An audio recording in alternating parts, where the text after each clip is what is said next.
আসসালামু আলাইকুম ওয়া রাহমাতুল্লাহি ওয়া বারাকাতুহু। বিসমিল্লাহি ওয়াল হামদুলিল্লাহ ওয়াসসালাতু ওয়াসসালামু আলা রাসূলিল্লাহ। আম্মা বাদ। বছর ঘুরে আমাদের মাঝে আবার উপস্থিত হয়েছে রহমত, মাগফিরাত ও নাজাতের মাস, পবিত্র রমজান মাস। প্রিয় দর্শক শ্রোতা, পবিত্র এই মাস জুড়ে সমাজকালের বিশেষ আয়োজন মাহে রমজান অনুষ্ঠানের সঙ্গে আছি আমি, প্রিন্সিপাল শেখুল হাদিস মুফতি মোহাম্মদ সিরাজুল ইসলাম। আমি আপনাদের সামনে আজকে কয়েকটি মাসালা বলবো। আমার প্রথম মাসালা হলো রোজা রেখে টুথপেস্ট দিয়ে ব্রাশ করার বিধান কি। অনেকেই এই সম্পর্কে জানতে চান। রোজা অবস্থায় টুথপেস্ট বা মাজন দিয়ে দাঁত ব্রাশ করা অপছন্দনীয় ও মাকরুহ। আর পেস্ট বা মাজন গলার ভিতরে যদি চলে যায় তবে রোজা নষ্ট হয়ে যাবে। তাই রোজা অবস্থায় টুথপেস্ট বা মাজন ব্যবহার করা যাবে না। টুথপেস্ট বা মাজন দিয়ে ব্রাশ করতে হলে সাহারির সময় শেষ হওয়ার আগেই করতে হবে। ইমদাদুল ফতোয়া, জাওয়াহিরুল ফিকহা। আমরা তবে মেসওয়াক করতে পারবো। মেসওয়াক গাছের কাঁচা ডাল দিয়ে নবীজি সাল্লাল্লাহু আলাইহি সাল্লাম মেসওয়াক করতেন।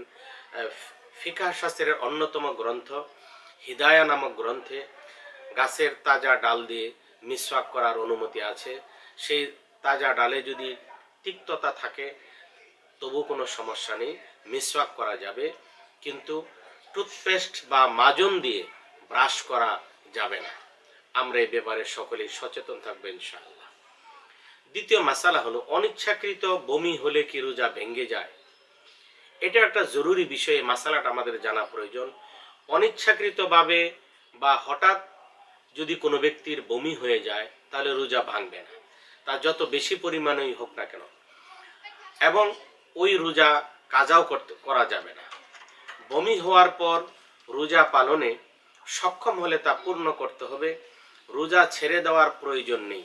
তবে ইচ্ছাকৃতভাবে গলায় আঙ্গুল ঢুকিয়ে অথবা অন্য কোনো উপায়ে যদি কোনো ব্যক্তি যদি বমি করে তাহলে তার রোজা কাজা করতে হবে, পরবর্তীতে তার রোজা আদায় করতে হবে।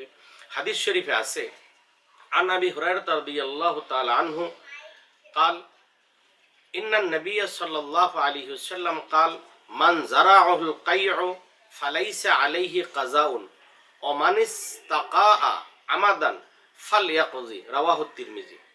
হযরত আবু হুরায়রা রাদিয়াল্লাহু তাআলা আনহু নবীজি সাল্লাল্লাহু আলাইহি সাল্লাম থেকে বর্ণনা করেন, নবীজি ইরশাদ করেন, যদি কোনো ব্যক্তি অনিচ্ছাকৃত বমি করে তবে তার রোজা ভাঙবে না।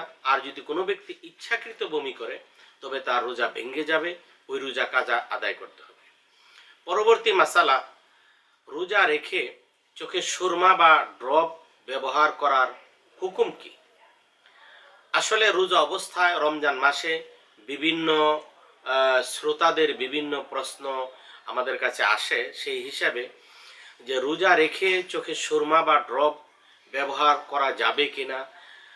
আসলে রোজা রেখে চোখে সুরমা বা ড্রপ ব্যবহার করলে রোজা ভাঙে না।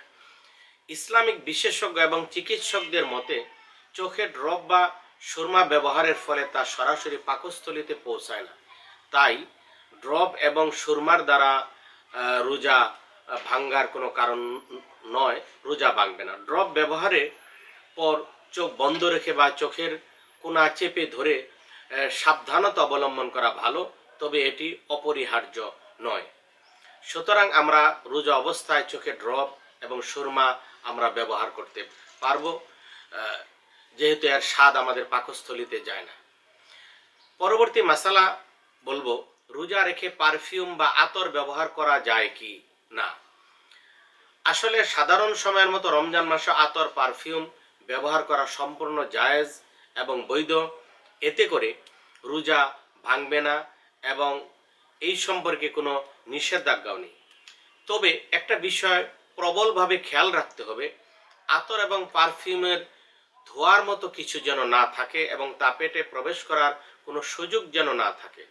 নবীজি সাল্লাল্লাহু আলাইহি ওয়াসাল্লাম সুগন্ধি ব্যবহার করতেন। সুগন্ধি ব্যবহার করা সুন্নত, তবে ধোঁয়াযুক্ত সুগন্ধি যেমন আগরবাতি ইচ্ছাকৃতভাবে নাকের কাছে নিয়ে ধোঁয়া শ্বাস হিসাবে গ্রহণ করা উচিত নয়, কারণ এতে রোজা ভঙ্গের সম্ভাবনা থাকে। এবং এই ব্যাপারে আরব বিশ্বের সর্বোচ্চ একটি ফতোয়া এসেছে, মান তাতায়্যাবা বিআইয়ি নূ'ইন মিন আনওয়া'i তিবে মিন নাহারি রমাদান ওয়া হুয়া সায়িমুন লাম ইয়াফসুদ সাওমুহু লাকিন্নাহু লা ইয়াস্তানশিকুল বাখুরা ওয়া তিবা মাসহুকা কা মাসহুকিল মিসকে।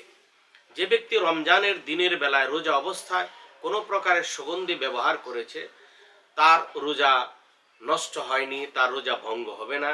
তবে উদ্ভিদ জাতীয় বস্তু থেকে গ্রান শুকা কিংবা গুড়া সুগন্ধি, যেমন গুড়া মেশক আম্বর গুড়া, যেটা থেকে গ্রান নেওয়া যাবে না, কারণ এগুলো পেটে ঢুকে যাওয়ার আশঙ্কা থাকে। এই জন্য এগুলো থেকে আমরা কি থাকবো, বিরত থাকবো। এবং আগরবাতি জ্বালিয়ে সেই ধোঁয়াও কি করা যাবে না, গ্রহণ করা যাবে না।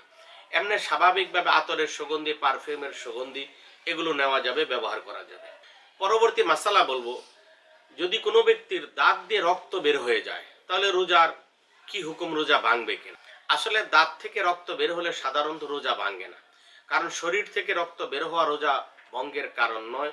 ঠিক তদ্রূপভাবে দাঁতও এটা শরীরের একটা অংশ। দাঁত থেকে যদি, দাঁতের গোড়ালি থেকে যদি রক্ত বের হয় তাহলে এর দ্বারা রোজা ভাঙবে না। হ্যাঁ, তবে যদি দাঁত দিয়ে থেকে রক্ত বের হওয়ার পর সেই রক্ত কণ্ঠনালীতে চলে যায়, আমরা যদি সেটার স্বাদ অনুভব করি এবং গিলে ফেলি তাহলে রোজা ভাঙবে, নতুবা দাঁত দিয়ে রক্ত বের হলে ফেলে দিলে রোজা ভাঙবে না। আল্লাহ রাব্বুল আলামিন আমাদের সবাইকে এই মাসআলাগুলো বুঝার তৌফিক দান করুন। আল্লাহ হাফেজ।